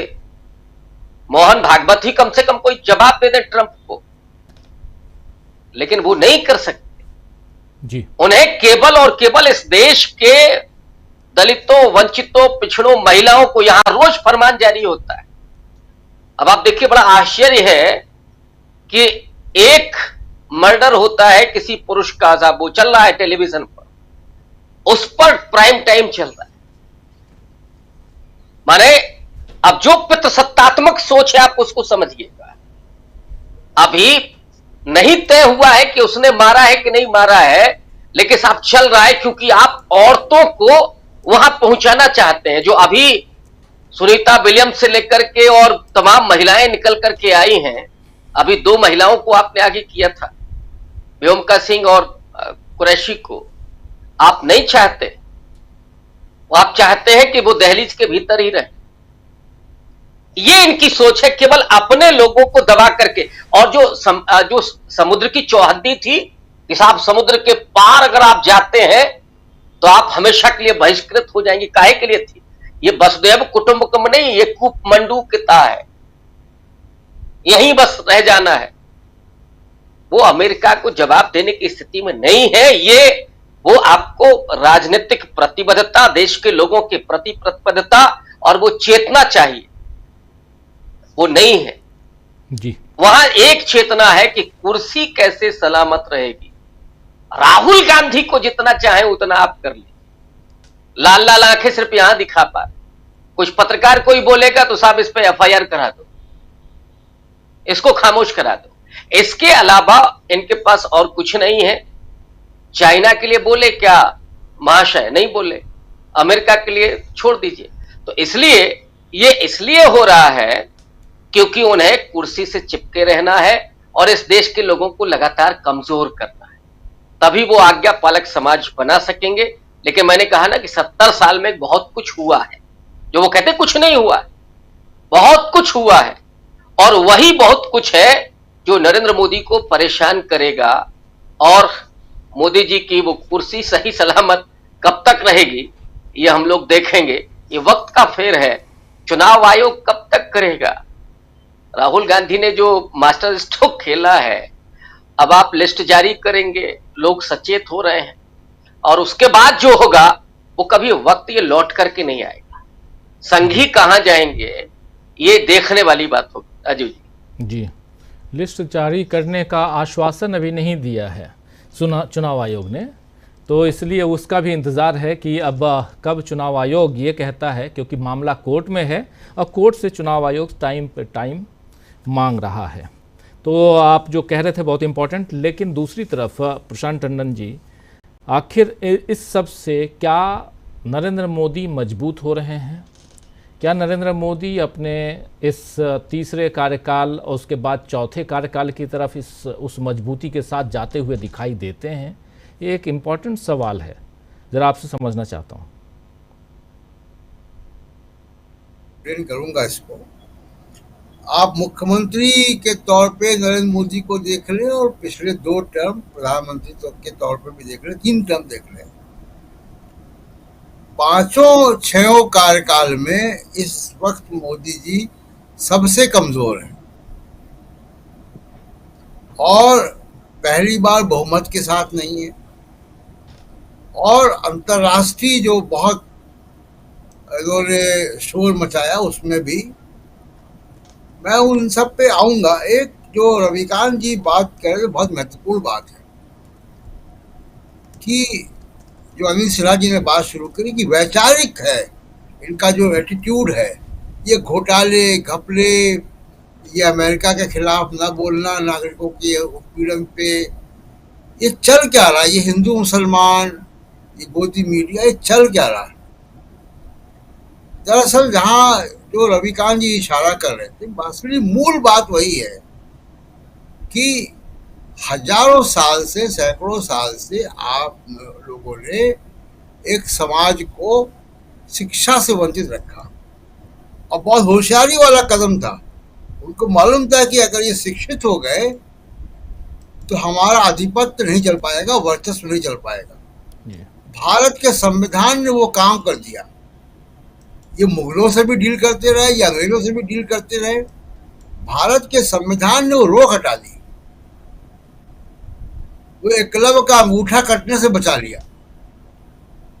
अब शिक्षित हो रहे हैं तो सामने आ रहे हैं तो एक सोशल मीडिया भी आ गया। सोशल मीडिया पे दिखाई दे रहा है कि भाई जिसको शिक्षा से वंचित रखा गया था वो तो हमसे बेहतर लिखता, उसकी तो बात बड़ी दूर तक जा रही है। उसको तो तमाम राजनीतिक के दर्शन शास्त्र, दुनिया भर की बातें मालूम है, इतिहास की। तब ये जो पूरा मामला आरएसएस चला रही थी 100 साल से, वो हिल गया। अब ये डेस्परेशन है। किस तरीके से आप योगी आदित्यनाथ की भाषा सुनिए, आप बीजेपी के दूसरे लोगों की भाषा देखिए, वो भाषा में आपको एक दम्भ दिखाई देगा, एक मनसबदार का, एक जागीरदार का। वो दम्भ जो है उसको संविधान दबाता है, उसको संविधान कुचलता है, और इसीलिए परेशानी है, और इसीलिए संविधान से ही परेशानी है। दूसरा एक बड़ा कारण जो नरेंद्र मोदी जी का जो सवाल आपका था, देखिए अभी वॉशिंगटन पोस्ट ने खबर छापी, हम लोगों ने चर्चा की इसमें जी, बड़ा आर्टिकल, फुल पेज आर्टिकल है, और उसने गोदी मीडिया को तहस नहस कर दिया। यहां से नरेंद्र मोदी जहां पहुंच गए हैं, अब वो वापसी नहीं होगी। राहुल गांधी 44 सीट पे पहुंच गए, उनके ऊपर पप्पू का टैग लगा दिया गया। राहुल गांधी दोबारा इमर्ज हो गए अपनी मेहनत से, और अभी उनको और आगे जाना है, कांग्रेस पार्टी को भी आगे जाना है, विपक्षी इंडिया गठबंधन को भी आगे जाना। जहां पे मोदी जी जहां पे हैं वहां से अब उनको पीछे जाना है। अब वो इरिवर्सिबल है, क्योंकि जो उनका पूरा आभा मंडल था वो मीडिया के थ्रू था। उस मीडिया की क्रेडिबिलिटी दुनिया में गिर गई है, और ये शुरू से मैं कहता रहा कि ये मीडिया देश हित का मीडिया नहीं है, ये समाज के हित का मीडिया नहीं, समाज को लड़वाने वाला मीडिया है। आप सोचिए कि पाकिस्तान के लोगों को ये मीडिया पैसा दे रहा भारत को गाली देने के लिए। ये रोज हिंदू मुसलमान करके समाज को तोड़ने की कोशिश करता है, और जो भी लापरवाही होती है, चाहे वो महाकुंभ हो, महाकुंभ में इसी मीडिया ने कहा कि अफवाह है, भगदड़ नहीं मची, अफवाह है। और यही मीडिया लाहौर, इस्लामाबाद पे कब्जा करवा रहा था। यही मीडिया पाकिस्तान के जनरल को गिरफ्तार भी करवा दिया था इसने, जिससे पूरी दुनिया में एक खराब इमेज भारत की गई है। और ये मीडिया अगर क्रेडिबल, इसकी क्रेडिबिलिटी में प्रहार हुआ है, इसका मजाक उड़ा है, तो आप सोचिए कि नरेंद्र मोदी जी का भी इसमें अब अंतर्राष्ट्रीय मंच पे तमाम और रीजन भी हैं, ट्रंप जो जिस तरह कर रहा है वो हम देख रहे हैं, लेकिन इस मीडिया को प्रभावित होना ये मोदी जी के लिए परेशानी का कारण बनेगा।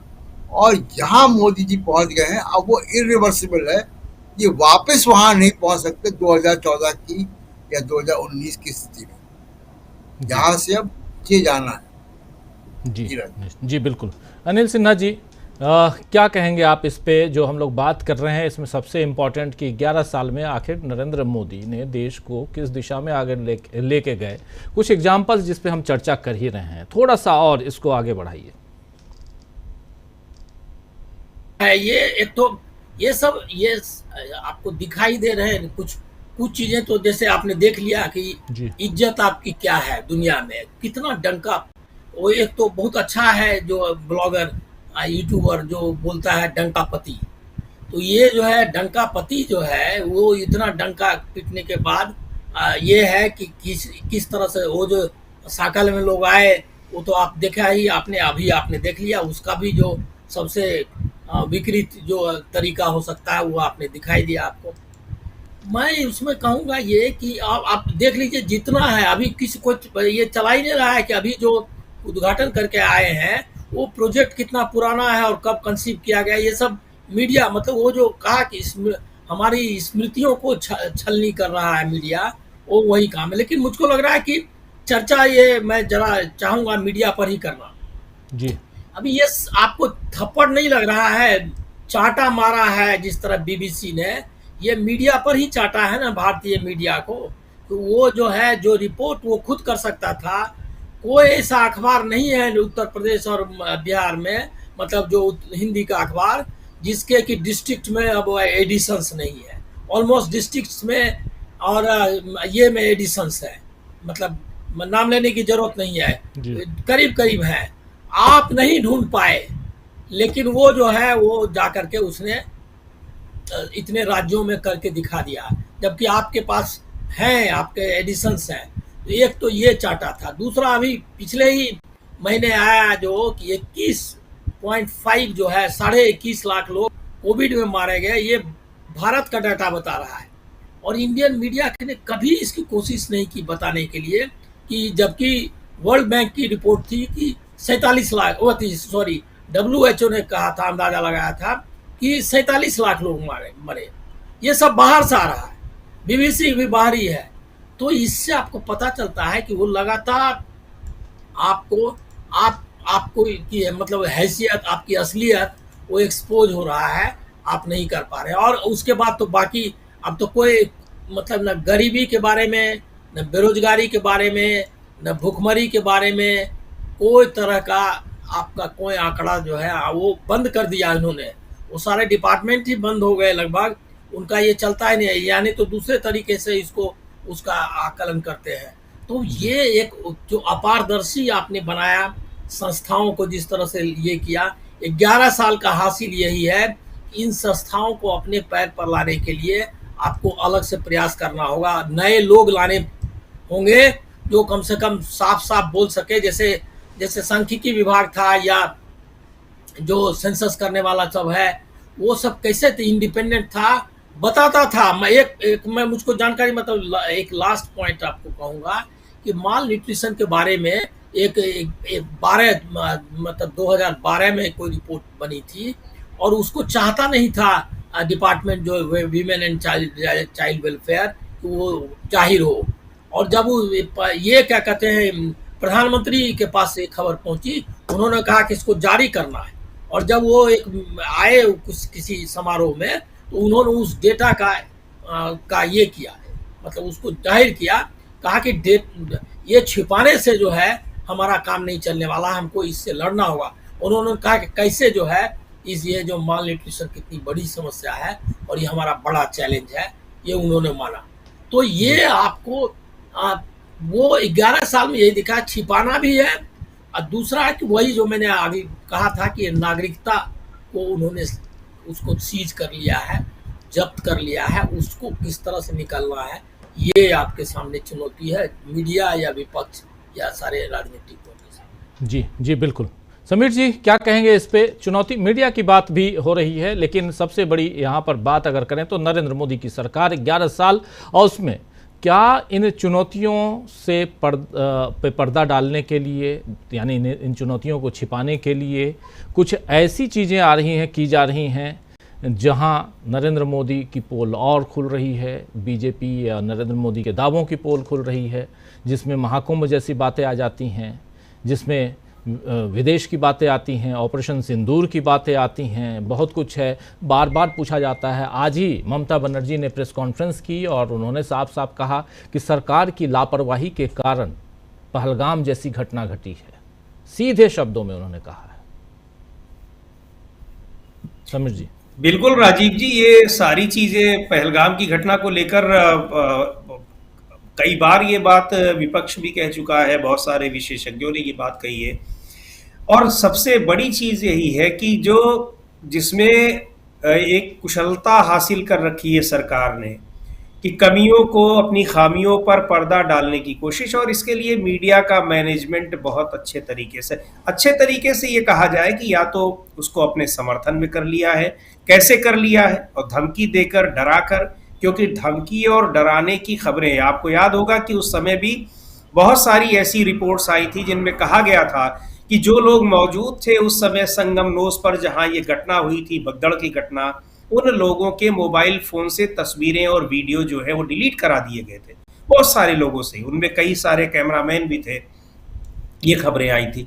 तो इन चीजों पर पर्दा, अपनी खामियों पर पर्दा डालने की और वो किसी को पता न चलने पाए उनको दबाने की कोशिश, ये दोनों ही काम बहुत अच्छे तरीके से करने की कोशिश करती है, लेकिन कई बार वो कोशिशें, कई बार क्या अक्सर फेल हो जाती हैं, क्योंकि पर्दा ऐसी चीजों पर डालने की कोशिश होती है जो कभी जिस पर डाला ही नहीं जा सकता। एक बार की याद दिलाऊंगा, बहुत सारे हम लोगों ने देखे थे कि जहां बॉडीज जल रही थी और एक एक जगह पर क्षमता से कई गुना ज्यादा, वहां पर हम लोगों ने देखा, रिपोर्ट की थी उस समय हमने, कि कई जगहों पर उनको तो उसमें तिरपाल से ढक दिया गया था ताकि बाहर से वो दृश्य दिखाई ना पड़े, और लोगों को ये चस्पा कर दिया गया था कि यहाँ की तस्वीरें और वीडियोग्राफी जो है वो प्रतिबंधित है। तो आप ये बताइए कि इस तरह की चीजों को आप रोक देंगे, क्यों रोकेंगे? वो तो एक सूचना है, जरूरी चीज है जिसको सबको जानना चाहिए। उससे उस सूचना बहुत क्यों जरूरी है, उसके बहुत सारे कारण हैं, उनको आप दबाने की कोशिश नहीं कर सकते। सरकार का ये कर्तव्य नहीं होता है कि अगर इस तरह की कोई आपदा आई है तो आपको उसको रोकना है, उसको आने से बचाना है। आपदा आई है तो जिन लोग जो पीड़ित हैं उनको सहूलियत और सहायता देनी है, ये नहीं कि उस खबर को दबा दीजिए और उसके बाद आप बॉडीज को फेंकवा दीजिए। ये भी खबरें आई थी कि बॉडीज कहाँ चली गई, किसी को पता नहीं चला, क्या कहते हैं उसको, जेसीबी लगाकर वहीं पर उन्हें गाड़ दिया गया, बंद कर दिया गया। तो ये सारी चीजें, लेकिन प्रकृति है जी। कोविड के समय कर दिया गया था, और जब बाढ़ आई तो सारी बॉडीज जो है जिनको आपने दबाया हुआ था वो सारी उफना करके बाहर आ रही थी। तो लोगों को तो दिख ही रहा था, और लोग ये भी देख रहे थे कि कितनी संवेदनहीन और कितनी गैर जिम्मेदार उनकी सरकार है, जो उनके परिजनों की मौत पर भी वो जरा सा नहीं पिघल रही है और इस तरह की अमानवीयता वो दिखा रही है अपनी। तो कुल मिलाकर यही है कि ढकने की कोशिश होती है, लेकिन चीजें ढक नहीं पाती हैं। खबरें आप कितनी भी दबाने की कोशिश करेंगे वो निकल कर आएगी, लोगों को सच्चाई पता चल ही जाती है, चाहे किसी भी माध्यम से पता चल जाए। जी जी बिल्कुल। अमलेंदु जी, क्लोजिंग कमेंट जरा आपसे समझना चाहता हूं कि क्या ये जो ढक रहे हैं, पर्दा डालने की कोशिश कर रहे हैं, और खासकर जो बीबीसी की रिपोर्ट आई है, उस रिपोर्ट के बाद से आपको लगता है कि बहुत कुछ यहाँ अभी आना बाकी है? क्या आपको लगता है कि ऐसे अगर कुछ मीडिया संस्थान ही सही, लेकिन अगर बहुत सारी चीज़ें जिस पे मीडिया पे हम लोग बात कर चुके हैं, अगर वो सब आने लगे तो 4 साल नरेंद्र मोदी के लिए बहुत, आने वाला जो 4 साल है बहुत मुश्किल होने वाला है। राजीव जी, ज्योतिषी तो बता रहे हैं कि ये जो शुरू हो गया है, राहु में केतु, केतु में राहु, यानी क्या क्या ये शुरू हो गया है, और अगस्त तक जो है मामला बहुत भारी है। अब जोशी बता रहे हैं, मुझे तो पता नहीं जोशी ने क्या करना किया, लेकिन बता रहे हैं कि बहुत भारी है। तो अब ये भारी शुरू हो गया राजीव, जब चाहे इस तरह की रिपोर्ट्स आए, चाहे वो ट्रम्प से मिलने जाना हो उस तरह की चीजें आए, और चाहे वो वहां से जो वीडियो आ रहे हैं अमेरिका से वो आए। अमलेंदु जी, तो केतु पे केतु जो है भारी पड़ गया है। अमलेंदु जी, ज्योतिषी ये भी बताते हैं कि इस संकट से उबरने के उपाय क्या हैं, तो वो भी बताए होंगे मोदी जी को। नहीं, उपाय इसलिए नहीं राजीव जी, चूंकि वो केतु भारी पड़ गया है, ये बताया जोशियों ने कि केतु भारी है, तो उपाय इतने आसान नहीं है, बहुत कठिन है उपाय। तो मामला तो बहुत खराब है राजीव जी। और देखिए, पर्दे जब डाले जाते हैं राजीव जी, तो तेज हवा चलती है तो पर्दे उड़ जाते हो, चाहे किसी के पर्दे हो। तो पर्दे आप कितने भी मजबूत लगाइए, क्योंकि पर्दा है तो पर्दा तो उठ ही जाता है राजीव जी, सब आता है। पर्दा जो है जब गिरता है तो सब काम खत्म हो जाता है। तो राजीव जी, पर्दे उठने का समय भी आ गया और पर्दा गिरने का समय भी आ गया, दोनों आ गए। पर्दा उठेगा आंधियों से, इसी तरह की हवाएं आएंगी, पर्दा उठेगा और पटाक्षेप हो जाएगा, पर्दा गिरेगा, वो समय भी आने वाला है। तो इसलिए बहुत जल्दी मुझे लगता है कि भारतीय जनता पार्टी भी दिखाई पड़ रही है, जिस तरीके की चीजें सब आ रही हैं, जिस तरीके के बाहर से चीजें आ रही हैं, अंदर से चीजें आ रही हैं। मीडिया भी अब कुछ कुछ करने लगा, भले ही विदेशी मीडिया कर रहा हो, अब हमारे मीडिया की बाहर का मीडिया खोल रहा है। यहाँ एंकर कह रहे हैं कि हमने देशद्रोह नहीं किया, ये बताया जा रहा है। उधर एक जो पाकिस्तान के मीडिया चैनल के मालिक हैं वो बता रहे हैं कि यहाँ किस तरीके से बुलाया जाता था पाकिस्तान के लोगों को और उनको पैसा देकर कहा जाता था कि भारत को गालियां दो। अब ये भी सब खुलकर सामने राजीव जी आ रही है। तो बहुत कुछ चल रहा है और कुल मिलाकर राजीव जी ये है कि छवि जो गढ़ी गई थी वो छवि अब ध्वस्त हो रही है, हो नहीं रही है बल्कि हो चुकी है छवि ध्वस्त। और वो जो दोस्त था my dear friend Donald Trump, वो लगातार अब छवि ध्वस्त करने पर लगा हुआ है। तो अब देखना है कि अब कनाडा जाते हैं तो वहां छवि कितनी बचकर आती है, क्या इंतजाम अपनाए जाते हैं। लेकिन कुल मिलाकर यही राजीव जी कि आने वाला समय न देश के लिए अच्छा है, न बीजेपी के लिए, और मोदी जी के लिए पता नहीं अच्छा है कि बुरा, वो खुद जाने अपना अच्छा बुरा।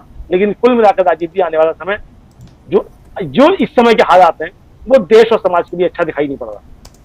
देश के लिए बीजेपी का भी नाम आपने लिया कि ना देश के लिए अच्छा है ना बीजेपी के लिए, तो बीजेपी के लिए अच्छा नहीं है तो नरेंद्र मोदी जी के लिए अच्छा कैसे हो सकता है, ये सोचना